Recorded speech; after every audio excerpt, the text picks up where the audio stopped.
All right. Oh, well, back down here. Sweet. Got the Viper back out. Right, so I thought I'd just do a quick video, right, regarding, quite important now this is, right, I sort of forgot about the aspect of people that own lakes and people that are in the business, shop owners, that sort of scenario. Do you know what I mean? Like I put this is all coming from a 4-second clip I put on Facebook the other day. Right, sick of Facebook, man, full of right, but and it got a lot of bad press, right? It did get sort of like 40% good. I got a lot of thumbs up and stuff like that, so people are starting to see the sort of like benefits of it, I think. But the other idiots couldn't give a toss, right? Not bothered. Wow. But there was one fella that owned a lake, yeah, and he said, banning it, instant ban, death rig.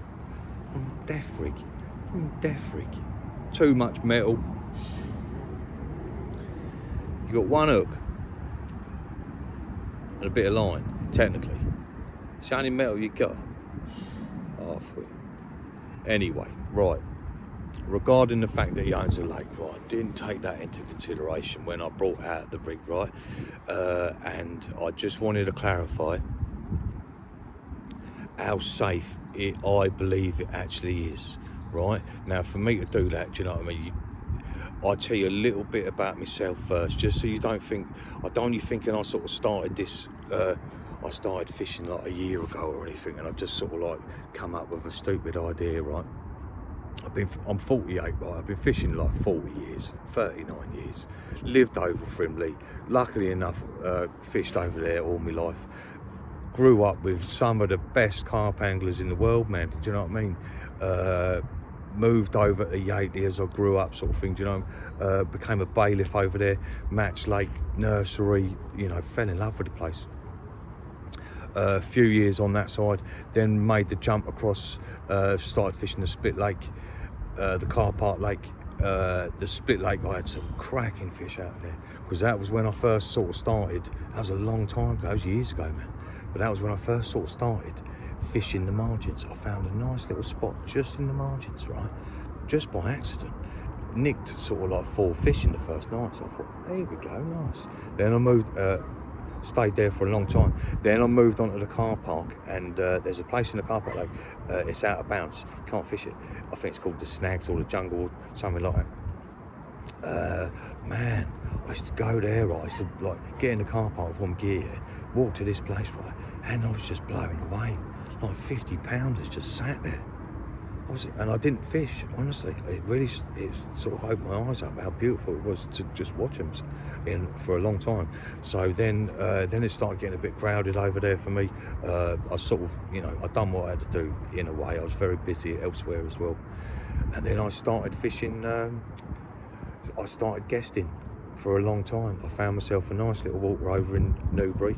I found a few over there actually, and fell in love with that place. I was there like on my own for months. Well, for a month I was there, 2 months, and sort of fished it how I wanted to fish it. And I'll tell you what, I didn't put a hook in the water for about 3 weeks to a month. Honestly, I was just walking around, getting spots, knowing the fish. That's where I came up with this rig, the Viper rig. That's where the big common done me, and yeah, fell in love with it. So that's sort of my background, do you know what I mean? I'm not into the sort of like money side of things. I've never made myself try to be famous. I've stayed, you know, I don't really dig all that. So just, if you own a fishing lake, I'm not an idiot, right? And I'd like to describe that when I come up with it, right, obviously fish care is priority. I know that, right, 100%.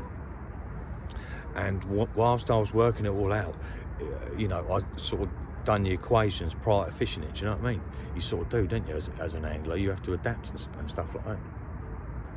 And one thing I noticed, right, was I thought, oh, hang on a minute, if the hook's not attached to the line by a knot, that means if the hook link snaps at any point during a battle in a snags or anything, I thought, we could shake the hook off, like, quite easily, or it could ditch the hook link. It wouldn't be trailing anything. you know, food for thought there, yeah? You might not be trailing any line if you snap off. It could have an angle to get off, you get me? Because it's not tied to the hook. So there's that. Then during battle, when the hook sets bottom lip, yeah, the line, where it's not attached to, again, up the shank, you know, do that, not that goes up the shank, where it's not that, you're playing it from a natural sort of like a float fishing sort of like point of view, do you know what I mean? And I think that's important. The line can sort of like move about more, rather than relying on just the shank of the hook, and you know what I mean, stuff like that. So that was quite a positive. And then I started fishing it, right? So I was more than confident, right? More than confident in these rigs, yeah, for sure, man. Started fishing it, right? Every one bottom lip, right? Every single one bottom lip, and very close in. Do you get me? There weren't sort of like long deep ones. Now the reckoning, my sort of train of thought, right, for matey to call it a death rig, or someone to call it a death rig, yeah, and not, oh, for a start, none of these people have brought one, yeah, I can tell on my Shopify account, right, and none of these people have actually brought one. So A, they're sort of like mugging themselves off in a way, do you know what I mean? They haven't even used one yet, so how do they know that? Anyway, I think, right, if I had a choice, yeah, right, to use any rig, not, I ain't saying this just because I'm selling it sort of thing, like, do you know what I mean? I'm saying this because this is my sort of child, yeah, right? Now, if I had to use any rig, right, like, I would use this one, hands down, for safety. My reason being, right, the rig tests that I've done in them tanks, yeah, people didn't get that either, sort of. They were going, well, what's the difference? Do you know what I mean? I was like, whatever, man. Right, now that was to show how the hook, on its own ability, doesn't rotate, yeah, doesn't spin round.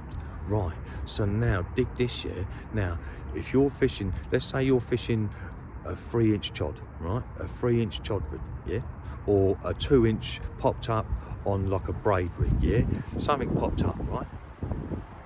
Now, it ain't rotating, right? Now, let's just say the fish comes in from behind it, yeah? Takes the bait, right? Sucks it up, doesn't feel anything yet, right? Keeps sucking it, half inch in, don't feel nothing yet. Another inch in, yeah? Still don't feel anything. It thinks it's safe to eat, right? So it sort of like chows down on it, it like dives down on it, yeah? Then, right, once it's in 2 inches, right? If this thing's in 2 inches, then if the rig in question is what they say, relying on that bottom lip to rotate it, then that's already 2 inches in the mouth, mate, before that lip sort of comes into play. Do you get me? Now, right, now that hook now will sink in, yeah, 2 inches into the flesh, mate, into the back of the throat sort of thing, in that area. You know them lines you get them lines, don't you? 2 inches. Now that's softer flesh there. Now that's 2 inches, right? Now that, in my eyes, that is a death rig. I swear to God, you think about that. That is where I think a lot of the tearing comes from. You want bottom lip, where it's nice and tough. The fish is designed to grab about in rocks and shells and you know, shit like that. It's very, I don't think it feels any pain in that area, right? I really don't. But anyway, right, so therefore you're creating a well deeper hold, like a 3-inch choddy. I tell you what, if I took someone down that Newbury Lake, like a mate, I said, here, check this place out, I'll let you have a couple of nights here. I said, what rigs you gonna go? You go 3-inch choddies. I'd be like, get the fuck, man. You ain't using no choddy on here, man. Think of that. 3 inches, so that's 1.5 inch. Hook pull, right? Then in battle, right, that's either gonna pull forward until it does hit something substantial, right? Or, you know when you see the scar of the fish, it's got like, that is why. You've got a deep hook point, right, inside the mouth, yeah? Now the line is cutting through to reach the point of the eye, yeah? That's how that happens. Death rigs, man. I'm telling you, I don't trust any of them. The Viper rig, right, where it rotates so quickly, the fish is getting like an indication within sort of like 1 second. Do you know what I mean? It sort of knows something's up, and by then it's sort of too late already. You just nicked. Everyone's just been there, all there. I ain't had no issues with anything else like that. So that's a, do you know what I mean? If I'm right, someone will prove me wrong. Someone will say, oh, well, but if I am right, what do you think of that? And then there's the foul hooking. Foul hooking a fish. Is that not the biggest worst case crime or scenario, whatever? Right, now check this out, right? Because the rig relies on suction to be moved in. Yeah, so if it's coming in from this way, right? If the bait's here, yeah, and it comes in from this way, it's going to move over to there, yeah, or whatever, yeah. Right, now imagine if that's there like that, yeah. If that's there like that, and a fish comes in from this side like a tail, and it's that,